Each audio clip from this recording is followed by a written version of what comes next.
আসসালামু আলাইকুম ওয়া রাহমাতুল্লাহি ওয়া বারাকাতুহু।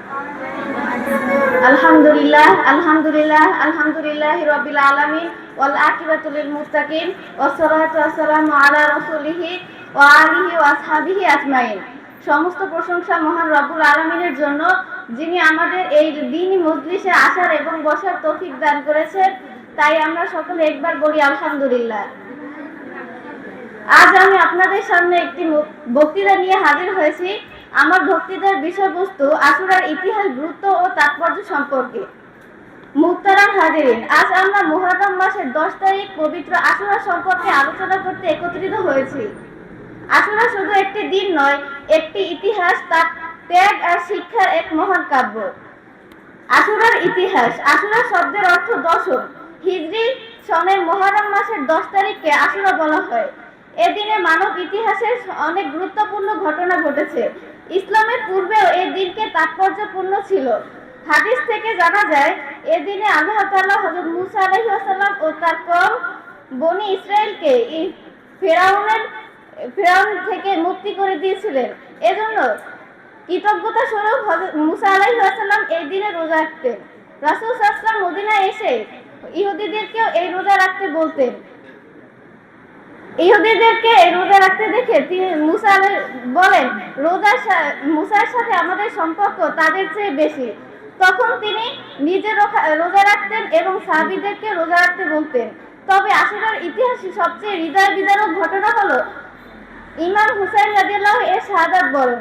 রাসূল সাল্লাল্লাহু আলাইহি ওয়াসাল্লামের প্রিয় নাতি ইমাম হুসাইন রাদিয়াল্লাহু সত্য ও ন্যায়ের পতাকা সমুন্নত রাখতে পরিবার পরিজন সহ শহীদ হন। ইয়াজিদের বাহিনীর হতে পানির জন্য হাহাকার করতে করতে তিনি শাহাদাত বরণ করেন।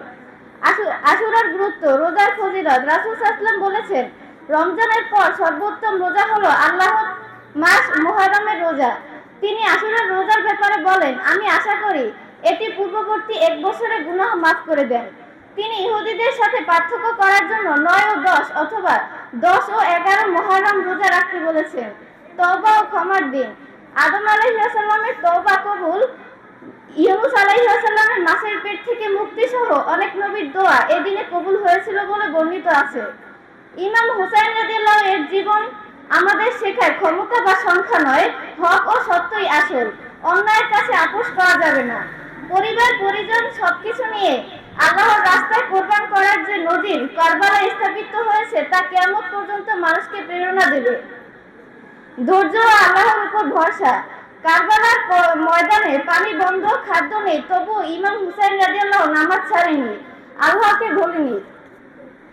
উম্মাহর ঐক্য। আশুরা আমাদের মনে করিয়ে দেয়, ইসলাম ঐক্য, উম্মাহ এক দেহের মতো। একজনের কষ্টে অন্যজন বিহিত হবে। পরিশেষে বলবো, আশুরা শুধু শোকের দিন নয়, চেতনার দিন। এদিনে রোজা রাখা, বেশি বেশি নফল ইবাদত, দান সদকা ও গরিবদের খাওয়ানো মুস্তাহাব। কিন্তু কুসংস্কার, শরীরে আঘাত করা বা অতিরঞ্জিত শোক পালন করা ইসলাম সমর্থন করে না। আসুন আমরা ইমাম হুসাইন রাদিয়াল্লাহু এর আদর্শ বুকে ধারণ করি, সত্য ও ন্যায়ের পথে চলার শপথ নিই। আল্লাহ আমাদের সকলকে বোঝার এবং আমল করার তৌফিক দান করুন। ওয়া আখির দাওয়ানা আলহামদুলিল্লাহি রাব্বিল আলামিন।